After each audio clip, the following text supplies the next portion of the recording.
1 2 3 start. इंसान को जिंदगी से हकीकत में क्या चाहिए? ये शायद उसका उसे ही नहीं मालूम। मुझे लगता है इसकी वजह यह है उसने कभी खुद को सामान्य समझा ही नहीं। आज हम सेट डिज़ाइनिंग पे काम करेंगे। आपको जो हमने ये सेट लगाया हुआ है इसका वजह क्या है, सेट डिज़ाइनिंग क्या होती है, इसका क्या कारण होता है, किस लिए कितनी रेलिवेंट है, ये सब कुछ आपको बताया जाएगा। इसमें क्या क्या चीज़ें लगती हैं, इसके लिए सेट डिज़ाइन करने के लिए किन किन चीज़ों का ध्यान रखा जाता है, क्या क्या रिक्वायरमेंट्स होती हैं, ये सब कुछ इसमें हम कवर करेंगे। ओके ओके, अब आपको समझ आ गया है कि आपको सेट लगाना है इतने पोर्शन में। डन। इतने पोर्शन में आपको सेट लगाना है। ये विंग्स है, इन विंग्स में आप कुछ नहीं कर सकते। यहाँ से एंट्री एग्जिट होती है इन तीनों जगहों से। सिर्फ आपका एरिया इतना आपको मिला हुआ है। प्रॉपर्टी है, इसे हम प्रॉपर्टी बोलते हैं। प्रॉपर्टी दो टाइप की होती है, मूवेबल, इमूवेबल। ये जो प्रॉपर्टी है, ये सोफा, ये चेयर्स, ये टेबल, ये इमूवेबल है, इसको हम हिलाएंगे नहीं। ये सोफ़ा, ये सेंटर टेबल, ये डाइस, ये तिपाया, ये शो पीसेस, ये सारे जो रखे हुए हैं ये इमूवेबल प्रॉपर्टी है। ये टेबल, ये दो चेयर्स। वेयरएज मूवेबल प्रॉपर्टी वो होती है जो कैरेक्टर अपने साथ लाता है, उसका इस्तेमाल करता है और बाद में उसको ले भी जा सकता है और कई बार वहाँ रख भी देता है। ज़रूरत है तो वह वहाँ छोड़ के भी जाता है। ये पीछे लटका हुआ वॉल हैंगिंग, ये भी हम इमूवेबल में काउंट करेंगे क्योंकि ये लगा के हमने छोड़ दिया है, बाद में नहीं कोई लगा रहा है। सिमिलरली ये वॉच है, ये सब कुछ वहाँ पर लगा रहेगा। और जैसे ये ट्रे है तो ये ट्रे कोई ला सकता है, ले जा सकता है।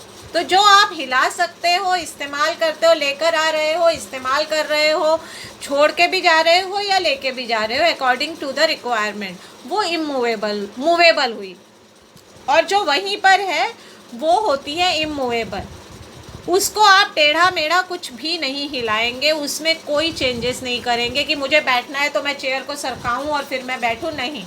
जो लग गया है, अगर आपकी रिक्वायरमेंट है उस कैरेक्टर की, उस सीन में आपको चेयर हिलानी है, रिक्वायर्ड है, डायरेक्टर ने बताया है, तभी आप हिलाओगे।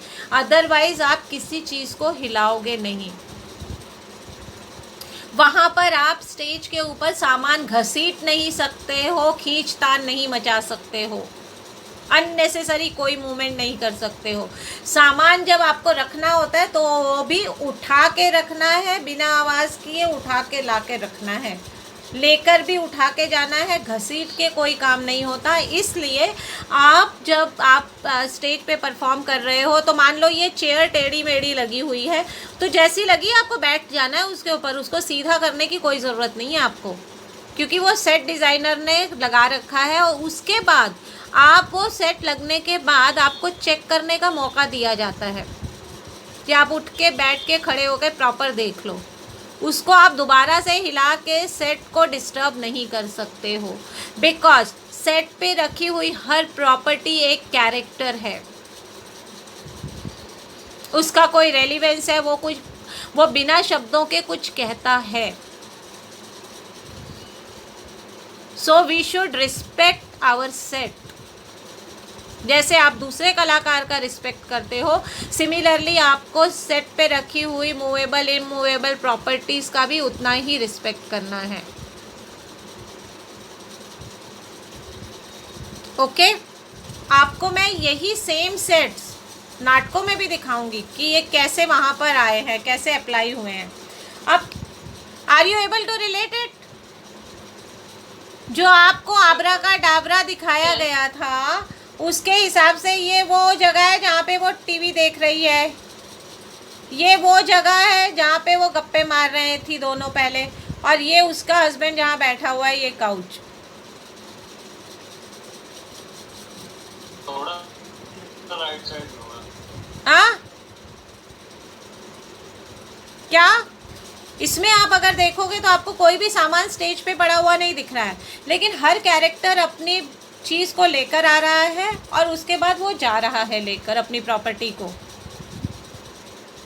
ठीक है, तो इसमें हमने प्रोजेक्टर, मल्टीमीडिया, लाइट, साउंड, इनके साथ खेलकर ये हमने सीन तैयार किए हैं।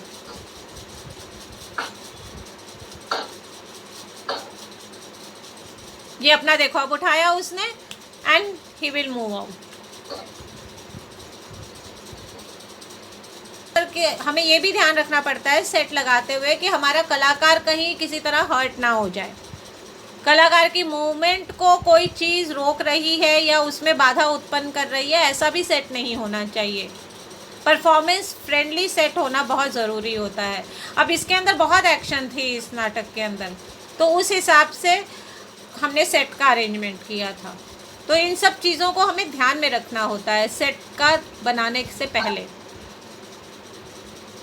अब आपको सेट डिज़ाइनिंग के बारे में पता चल गया, इसको मैं और ब्रीफ में बता देती हूँ।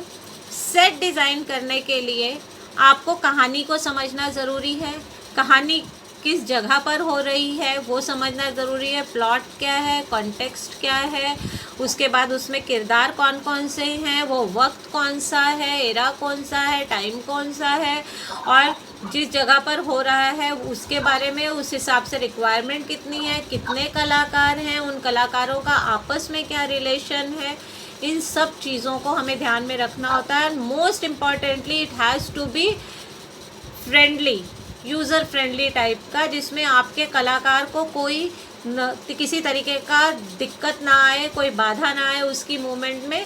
ये सब चीज़ें हमें सेट डिज़ाइनिंग में सोचनी पड़ती हैं। और बाकी जो मेजर है फैक्टर वो ये है कि आपकी पॉकेट कितना अलाउ करती है, आप कितना रिच सेट बना सकते हो, वो एक अलग चीज़ होती है। बट ऐसा नहीं हो कि आपका सेट आपकी कहानी पर, आपके परफॉर्मेंस पे हावी हो जाए। मेजर चीज़ आपकी थिएटर में आपकी परफॉर्मेंस होती है, एक्टिंग है, लाइट है, आपका मतलब आपने बेमतलब की चीज़ें वहाँ पर रख ली, कुछ हो उसका पर्पस होना चाहिए। अगर आपने एक सीनरी भी लगाई है तो वो सीनरी क्या डिपिक्ट करती है, क्या पर्पस सर्व करती है, ये आपको सोचना है। जैसे आपने देखा ओपन विंडो में मैंने H.H. मुनरो वाली जो कहानी है खुला दरवाज़ा, उसके अंदर एक हमने सीनरी लगाई थी शेर की और जंगल की। उसका रेलिवेंस ये था कि वो लड़की कहानी नरेट करती है कि उसके अंकल और उनके भाई जो हैं वो शिकार करने के लिए जंगल में गए हैं और वो जंगली एरिया में, कहीं पहाड़ों में, जंगल वाले एरिया में रहते होते हैं।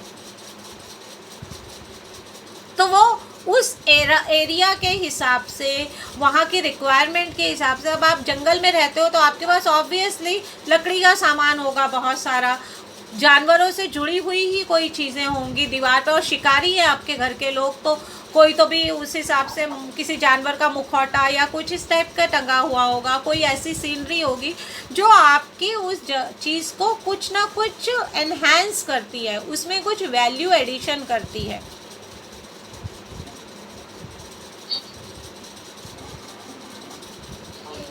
इस तरीके से आपको सेट का डिज़ाइन करना पड़ता है। इस तरीके से सेट डिज़ाइनर सेट डिज़ाइन करता है। टेक्निक्स बहुत हो सकती हैं, आप कंप्यूटर पे 3D तरीके से करो या कुछ भी करो, लेकिन आपको चीज़ें ये याद रखनी पड़ती हैं सेट डिज़ाइन करते हुए। तो डन फॉर टुडे, चले, bye, have a nice weekend.